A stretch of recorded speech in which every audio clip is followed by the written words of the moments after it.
Hi, this is Epilinks, and this is Dr. Lee Weinstein. I've asked a lot, what is the difference between serum and a cream? And when do you use what? So, I'm going to show you. We're in my lab. So, this is the serum, and this is the cream. Serum is usually a lotion or a fluid that's completely filled with active ingredients. There might be a little bit of oil, but it's a lot of watery substances and other ingredients that are dissolved in there.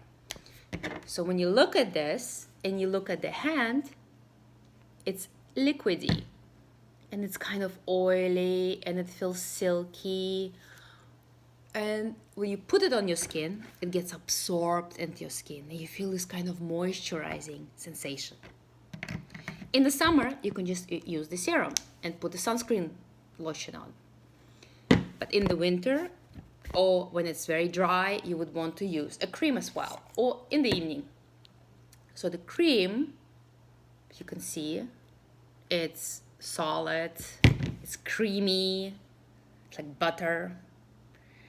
And when you put it on the skin, it doesn't flows, but it kind of smears on your head.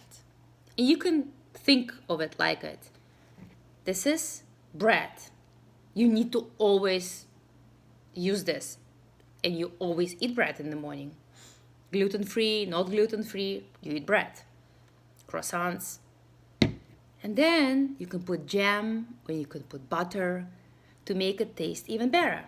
And that's your cream. But you can also use it separately, depending on what you like. So that's the main difference between cream and serum. If you want to know more, email us at glutenfreeepilinks.com or visit our website, www.epilinks.com. Thanks so much for listening.